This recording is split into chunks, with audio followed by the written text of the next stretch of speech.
so excited, and I just can't hide it. I know, oh, I want you to watch this video. You must think I'm crazy. I kinda am.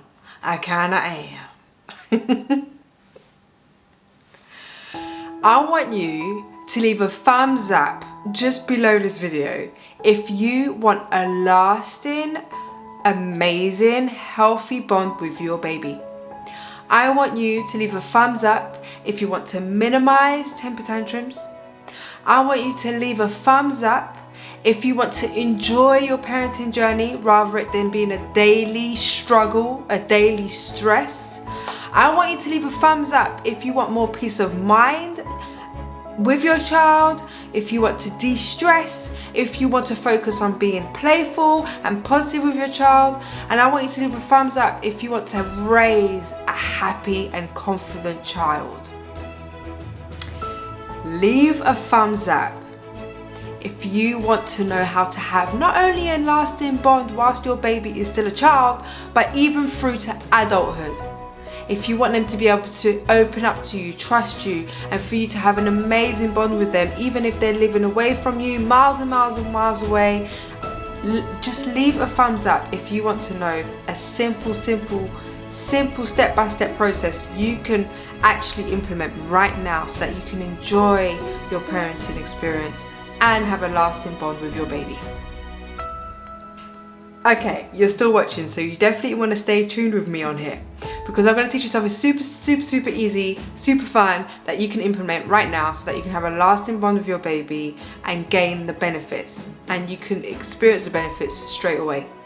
But first of all, I want to let you know that if I am to share these tips with you, you are most likely going to watch this video and think, oh, that's nice, oh yeah, I'll try that out. But then after about 5 to 10 minutes, you'll forget all the tips that I even shared with you, and you'll have to probably replay the video. So therefore, in order to avoid that from happening, I want you to remember this word. I want you to remember this word, play. That won't be too hard, right? Play. We play with our children. Ooh, what do our children want to do all the time? Play.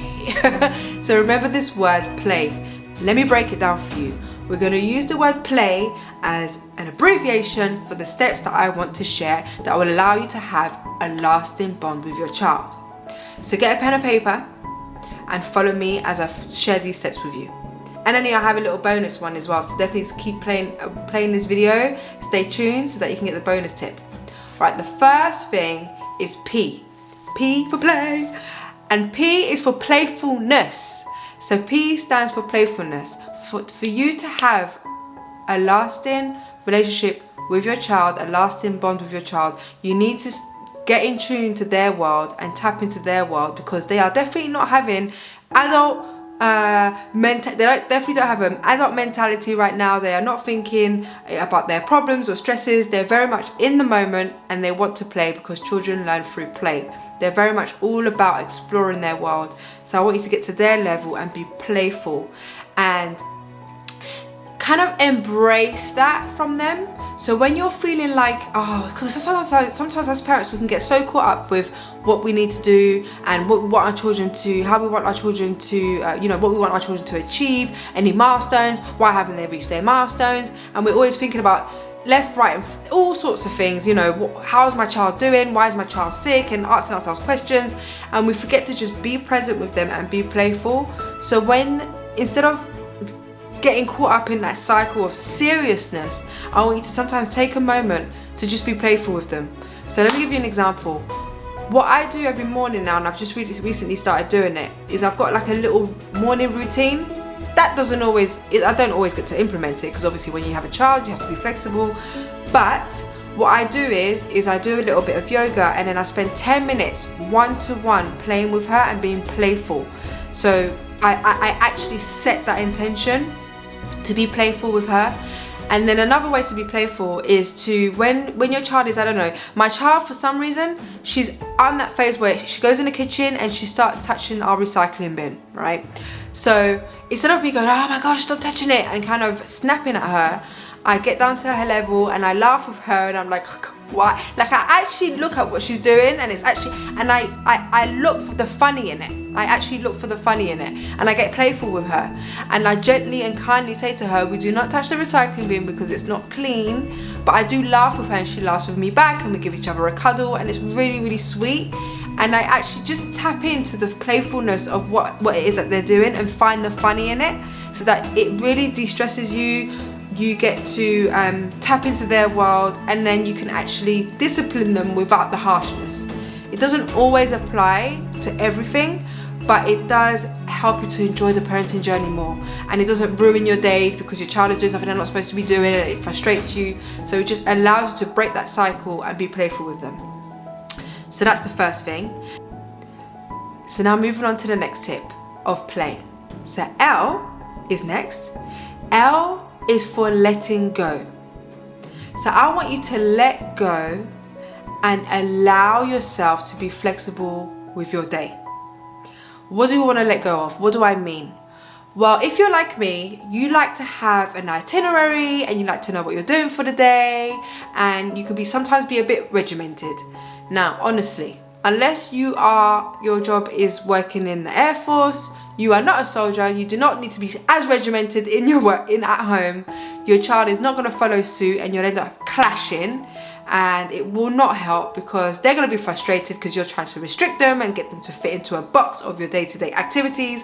They don't want to, you get frustrated, things don't happen, and everything's just a big fat doo-doo mess. So to avoid that, I want you to practice letting go and allowing yourself to be flexible and going with the flow. So I tend to pace myself with how my child is.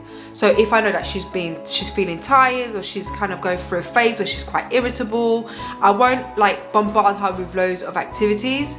But obviously if there's another day where she's quite energized and just like running around everywhere, I know I need to take her out and let her just, you know, express her energy and get herself exhausted so that she can have a nice nap afterwards. But I don't get too fixated on meeting a specific regimen or schedule, and allow myself to be flexible. So if we're late for a play date and we can no longer go, I don't get myself upset. I just go and try and book another one. So if that happens for you, you wake up and you know there's 100 things to do, and you were supposed to go to a play group but you end up missing it, don't feel bad about it. Go on Hoop, which is a great app that I use. This is not an advert, by the way. And you can find out other activities and you can book the next one in. So just allow yourself to be flexible and don't be so regimented and fixated on the schedule that you have. This will allow you to be more relaxed and focus on creating a space to just go with the flow with your child, and it minimizes tantrums and frustration in you and your child. So this is a really, really good tip. The next thing is the next tip, the third tip, is A. A is to allow for kindness rather than righteousness. So obviously there's going to be times where our child is going to be doing something or behaving in a way that we do not accept.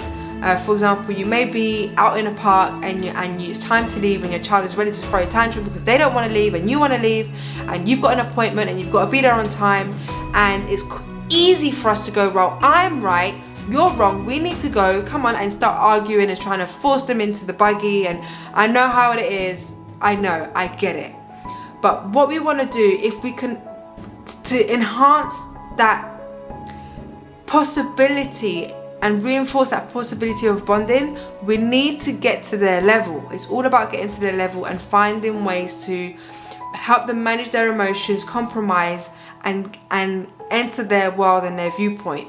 So you can approach it as, I understand that you want to stay in the park, however I did tell you a few minutes ago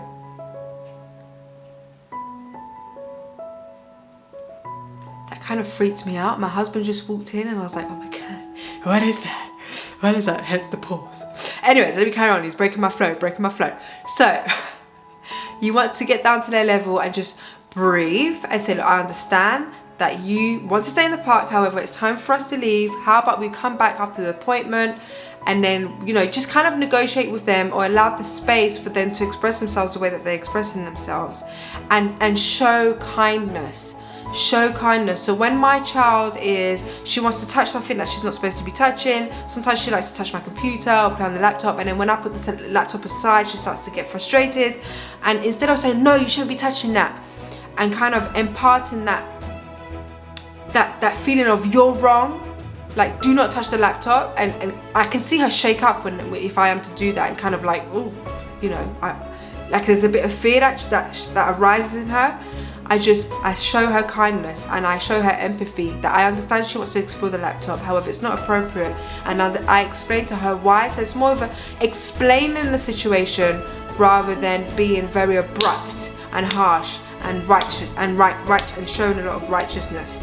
So if you can do that from the beginning, as your child is quite young, you'll be able to it'll be so much easier for you to implement that tool as they get older.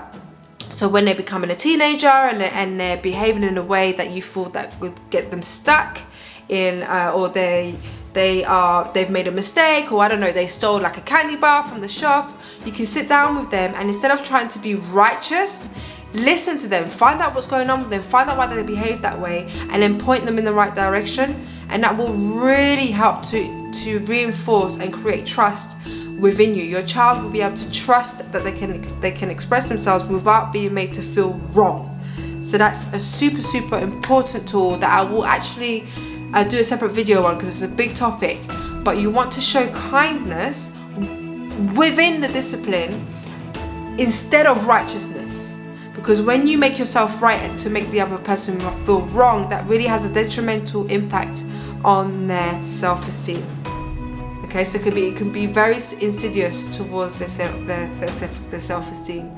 You'll notice that as they get older, it will gradually have a very negative impact on their confidence. And sometimes people can't pinpoint where that is, but if you actually revise your behaviors towards them and the way that you discipline them, you'll be able to be like, right, the way that I discipline them is a bit too harsh.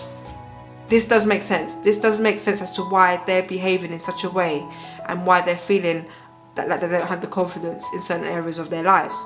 Anyways, big topic that I'll go through soon. And then the why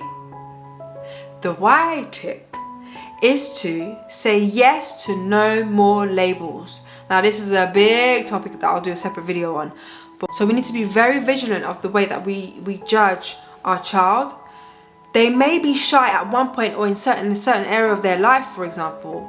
They may be shy when they have to do a presentation, or they may be shy when you go to a play group. But it doesn't mean that's who they are. That's just how they're showing up in that moment. So we need to be more present to that truth rather than labeling them, because it's very difficult to label for a child to come out of that label and be anything else other than that, especially when they come to believe it, because of the constant repetition that we use, because we constantly repeat what it is that they are. We repeat that label and it eventually becomes who they are. So please be more vigilant about how it is that you judge your child, and practice not judging them at all. This is what I do. I might say to a mum, oh, at the moment, right now she's acting shy. In that moment, it doesn't mean that's who she is, right? And shy is just an example. It could be any kind of label, but just avoid using them. They're not permanent. They're not who they are. Your child can be anyone on any day, and every single day they are a different person, just like you are. All right, so that's all of them. So I want you to remember the word play. So P is to be more playful. Find the playful in what could normally turn into frustration or anger or upset. And L, let go of a rigid routine and allow yourself to be flexible. A is to allow for kindness rather than righteousness. If you can show empathy towards your child, they'll be able to show empathy towards others. This is a powerful tool. And Y is to say yes to no more labels. Forget labels and let your child show up however they want to show up in that moment. Your child is limitless. Your child could become anything, especially if you avoid using labels. Now the bonus tip is to remember this. Little things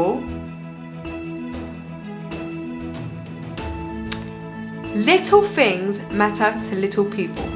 So even though those little things may not matter to us, that we as adults have more big adult things to worry about, those little things are just as important, just like our big things are important to us. So if your child wants to play with an empty washing up liquid bottle and empty it all out on the floor, and then you try and grab it and they cry, it's important to them for them to play with it. So we need to show more empathy.